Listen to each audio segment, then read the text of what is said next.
So today on the Tesla Hobo channel, we're going to deal with what do you do with Tesla door handles that decide they just want to rock all by themselves and tap, tap, tap, and never present themselves. So this is an issue I've been having with the car, where at this point, there's only one functioning door handle left, which luckily is the driver's side door handle. That's why it's taken so long to deal with this, because I could get in the car. So screw my passengers, right? All right, so this is the problem that we have. If you look, you lock the doors, and when you unlock, nothing. Now we're going to change the video around here to the other side. And now if you look, I can wedge it open. But who really wants to use a pry tool every single time you get in your car? Because, well, you're driving a Tesla, so why should you have to do that?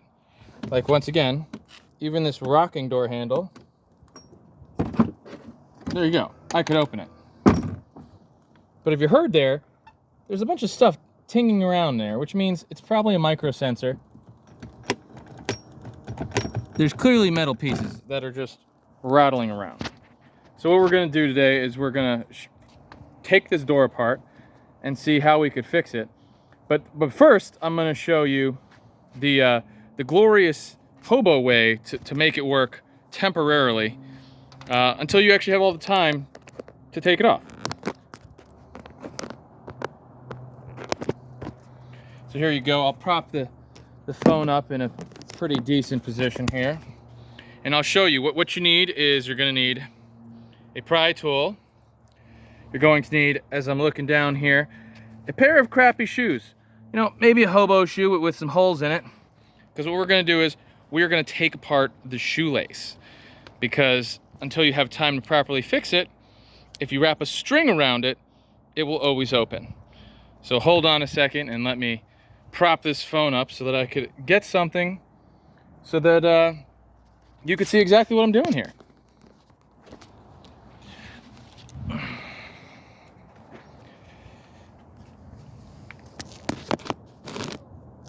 So here we go.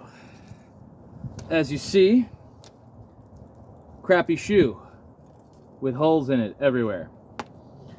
Now I'm barefoot because, well, that's what a Hobo does. They use their own shoes.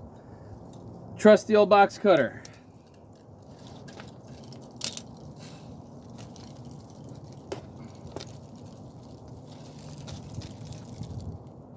And we're just gonna take these shoelaces, pull them out of the shoe.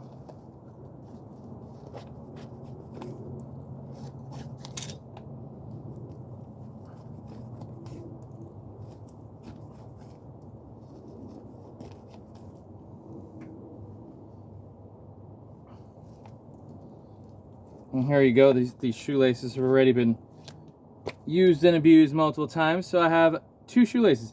I won't even need to use the box cutter because, well, I've already MacGyvered my shoes in the past.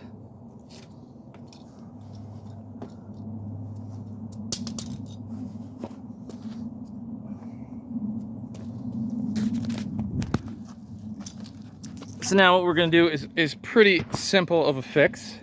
Once again, this is completely temporary, unless you just don't ever feel like doing it because you know that after you pay to have it replaced or you replace it yourself, you're just going to have to do it again in about a year.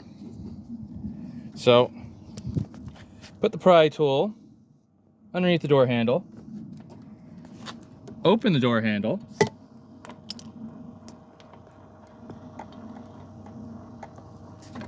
see, you place shoelace around the door handle, so then now you could open the handle on its own. So now we will take the second shoelace,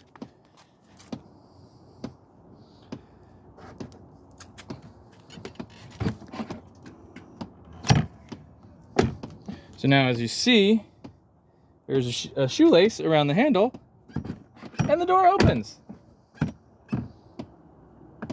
So what we're going to do is I'm going to tie it and then we'll come back to the video and you'll see your glorious door handle on your fancy electric vehicle that's supposed to be the future. Shoelaces from old shoes is the future. All right, so I'm back. We're not done yet. So that was just the passenger side. As I said, there were 3 doors that weren't working. Only the driver's door was working. So now on the passenger, on the rear driver's door, you'll see it is extended right now. Now, if you notice, you could see that this door handle is completely flush with the car, whereas the front door handle is recessed a little bit. Now, the reason why this is different is because the recessed ones are a different generation of handle than the flush mount ones. And what you're going to notice is that the newer generation ones have the electromagnetic sensor that doesn't have the micro switches, but they fail just like the ones with the micro switches do. So in the end, it's really replace a part that's just going to break, get the newer generation, and it's still going to break. But now I wanted to turn it back on just so you could see. Now this door here is a lot different than the rest. So it's presenting itself, but then when it closes, it just wants to keep popping itself open. And then now it will no longer present itself. So now it's just staying closed unless I slam it the wrong way. But once again, what I'm going to do is going to put the shoelace in there because, well, whatever, I got extra shoelaces. So got a little bit left from what I did on the other side. Going to do it on this side, and then we'll come back and show you the finished product, how at least it works and passengers can get in and out of your car. All right, so we're back. We're going to go over what is the temporary solution to having all the door handles. So here you go. You will see best looking Tesla ever. That wonderful carbon fiber door handle there with then this awesome little string on it. But in the end, look at that. It works. Front door opens, stays shut. Opens, stays shut. Now on the driver's side though, it's a little bit different. So this door, the issue was that it was, at first it sometimes presents itself, sometimes it doesn't. But it's always registering that it thinks that the door is being opened. So if you look, it just keeps popping itself open. So if you see there, like popping itself open. So now what do you do if you're in this position, right? That it just keeps closing. So what I've noticed is if you're walking away from the car, you just got to time it. You got to time locking the door when you close it. So you close it and you got to lock it while you're closing it. So see how I had my hand resting on the door?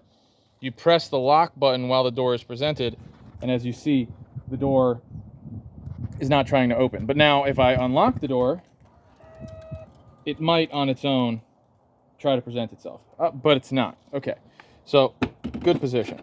But once again, now you close it, it happens. And you're going to keep having this problem. So now let's say you have kids that get in the back seat. They open this door, even though you tell them not to. They're kids. They're going to open it anyway. They get in the car. So now when you're inside the car, you can't really press the lock button because you need to actually drive the car away. So the trick to do with that, this is all temporary once again because, you know, it's going to take weeks to months for Tesla to actually fix it. So what you do is you have the child or your passenger that's in the back seat, you have the car in reverse, and you tell them to close or drive, whatever. You have them close the door, and then you have to actually start rolling the car, because as you roll the car will automatically lock the doors and then will not let the door to open. Another way that you could do it as well is when the rear door is closed by the passenger, on the menu screen, the top left is the lock button. So as soon as they close the door, if you press the lock button, it's not going to keep reopening. There's another video that I'll do when I have time that I'm going to pull each of the door handles off, and there's going to be something different in each of them. I've actually already pulled off one of the door handles, and I ordered the micro switches to then find out that that was one of the magnetically controlled ones, and the micro switches obviously were not necessary, so it wasn't going to fix the problem. I'll post that video of me taking it apart, Tesla Hobo style, in the middle of charging. What else am I going to do for an hour and a half at the supercharger station other than decide to take apart my car? So I did that, found out it was the wrong part. The actual rusted, the mechanical part on the bottom was rusted, so water was intruding into the gear mechanism, and that is what I believe is causing the door to keep trying to change its position because of all the rust in the gears. That was the driver's side door, but the driver's side rear door. These doors over here I have not taken apart yet. This door, if you hear when you open it, there's all that metal tinging sound. I don't know if you could actually hear that or not. So that sounds like a tin can. Whereas this one just has a loud thump sound. I'm gonna assume that the back door is probably the gear point, the pickup that pushes the door handle forward.